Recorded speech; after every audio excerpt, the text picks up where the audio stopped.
सभी भैया बहनों को गुड मॉर्निंग, सुप्रभातम। मैं अगमदीप वर्मा, आपका फिजिकल एजुकेशन टीचर, आज आपको फिजिकल एजुकेशन में चैप्टर नंबर 2.2 जिसका नाम है संतुलित आहार या जिसको हम बोल सकते हैं बैलेंस डाइट, ये पढ़ाने जा रहा हूँ।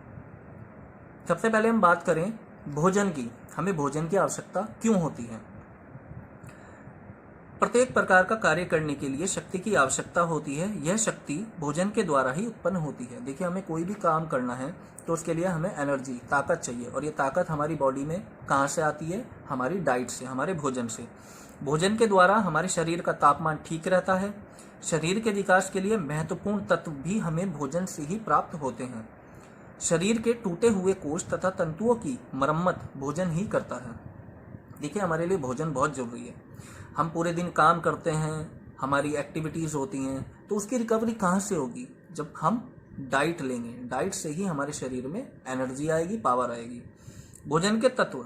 देखिए, भोजन के तत्वों की बात करें तो भोजन को 6 पोषक तत्वों की आवश्यकता होती है। प्रोटीन, कार्बोहाइड्रेट, वसा, खनिज लवण, जल और विटामिन। इन 6 पोषक तत्वों की हमारे शरीर को आवश्यकता होती है।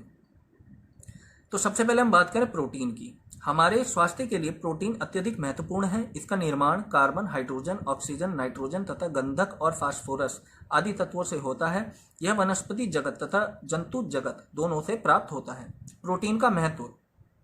प्रोटीन का प्रमुख कार्य शरीर में व्यय हुई शक्ति की पूर्ति करना है। यह नए कोषों के निर्माण में भी सहायक रहता है। जब शरीर में चर्बी का अभाव रहता है तो प्रोटीन शरीर में शक्ति उत्पन्न करता है।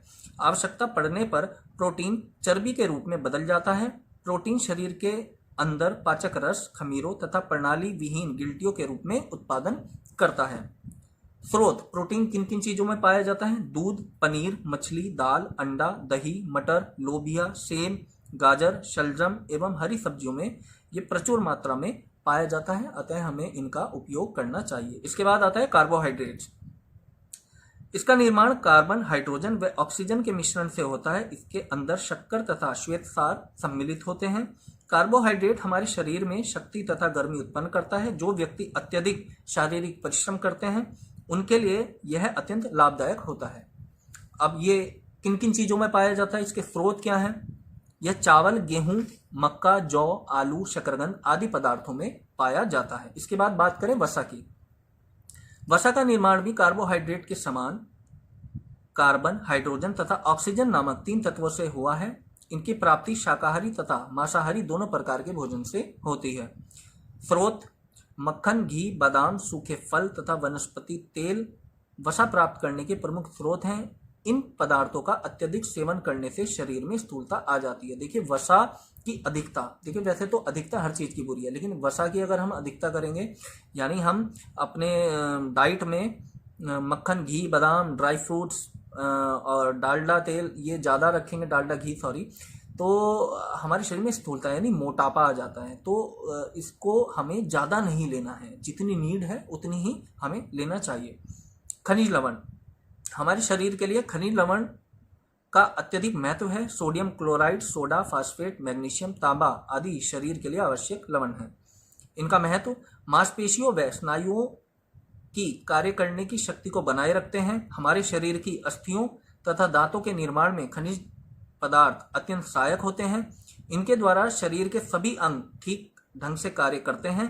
शरीर में अम्ल तथा क्षार के संतुलन को वो बनाए रखने में भी काफी सहायक होते हैं। स्रोत किन किन चीजों में मिलते हैं? दूध, दही, पनीर, अंडा, मेवे, हरी सब्जियां आदि, ये इन सब चीजों में मिलते हैं। देखिए, ये अभी जितने मैंने 4 पोषक तत्व बताए, इन चारों पोषक तत्वों में दूध का नाम जरूर है। आजकल की जो हमारी जनरेशन है, जो हमारे भैया बहन है, वो दूध को अवॉइड करते हैं, जबकि दूध अपने आप में एक संपूर्ण आहार है, उसमें सब पोषक तत्व मिलते हैं।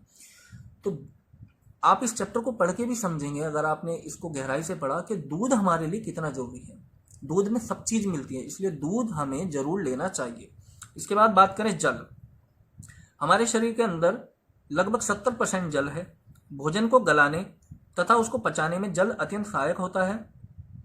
जल के द्वारा ही हमारे शरीर के समस्त रस तथा रक्त तरल रूप में है। शरीर का विष भी जल की सहायता से शरीर से बाहर निकल जाता है। इसी प्रकार हम देखते हैं कि जल हमारे शरीर के लिए अति आवश्यक है। प्रतिदिन प्राय 2 से 3 लीटर जल का सेवन करना चाहिए। जल का स्वच्छ होना परम आवश्यक है। देखिए जल भी हमारे शरीर के लिए बहुत ज़्यादा महत्वपूर्ण पोषक तत्व है।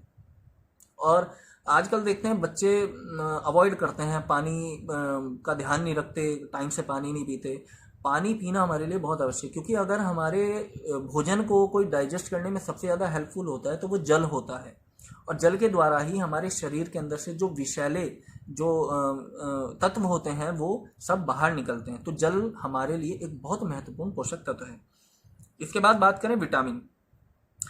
विटामिन भोजन के प्रमुख तत्व हैं। ये शरीर की वृद्धि, भोजन पचाने की शक्ति तथा रोग के कीटाणुओं से संघर्ष करने के लिए शक्ति उत्पन्न करते हैं। देखिए हमारी इम्यूनिटी पावर यानी रोग प्रतिरोधक क्षमता अगर कोई सबसे ज़्यादा बढ़ाता है तो विटामिन बढ़ाते हैं। इसलिए हमें विटामिन का भरपूर मात्रा में उपयोग और सेवन करना चाहिए। विटामिन खाद्य पदार्थों में पाए जाने वाले सूक्ष्म रासायनिक पदार्थ हैं। इनका स्वास्थ्य से घनिष्ठ संबंध है। इनकी कमी तथा अभाव से शरीर में अनेक रोग हो जाते हैं। अतः स्वास्थ्य ठीक रखने के लिए भोजन में पर्याप्त मात्रा में विटामिन का होना आवश्यक है। ये 6 प्रकार के होते हैं। देखिए विटामिन भी 6 प्रकार के होते हैं। Vitamin A, B, C, D, E और के। ये जो 6 प्रकार के विटामिन इसमें दिए हैं, जो मैं आपको इस वीडियो के साथ चैप्टर की पीडीएफ भेज रहा हूं, उसमें आप इनके बारे में अच्छे से डिटेल में पढ़ लेंगे। इसके बाद इस चैप्टर में एक संतुलित आहार तालिका दी है। किशोरावस्था के लिए दी है, सामान्य परिश्रम करने वाले वयस्क के लिए दी है। ये तालिका भी आप अच्छे से पढ़ लें। इस वीडियो को देखने के बाद आप पीडीएफ जो मैंने इस वीडियो के साथ ग्रुप में भेजी है उसको डाउनलोड करके एक बार इस चैप्टर को अच्छे से पढ़ लें। उसके बाद मैंने इस चैप्टर से संबंधित जो काम भेजे हैं, देखिए मैंने बहुविकल्पीय और रिक्त स्थान, बहुविकल्पीय किताब में ही मार्क कर दिए और रिक्त स्थान भी मैंने किताब में ही भर के आपको भेज दिए हैं पीडीएफ के साथ। और बाकी जो मैं क्वेश्चंस आपको भेजता रहूँगा पीडीएफ के माध्यम से नोट्स बना के, वो आप अपनी कॉपी में उतार लें। आपको इस चैप्टर से संबंधित कोई भी जानकारी लेनी हो, कुछ पूछना हो, तो आप मुझे कॉल या मैसेज करके जानकारी ले सकते हैं। आपके नेक्स्ट टर्न पे आपका नेक्स्ट चैप्टर भेजा जाएगा, उसकी वीडियो आपको बना के भेज दूंगा और नोट्स भेज दूंगा जिसका नाम है पाचन तंत्र। तब तक के लिए आप घर पे सुरक्षित रहें और अच्छे से अपनी ऑनलाइन स्टडी करें। Thank you.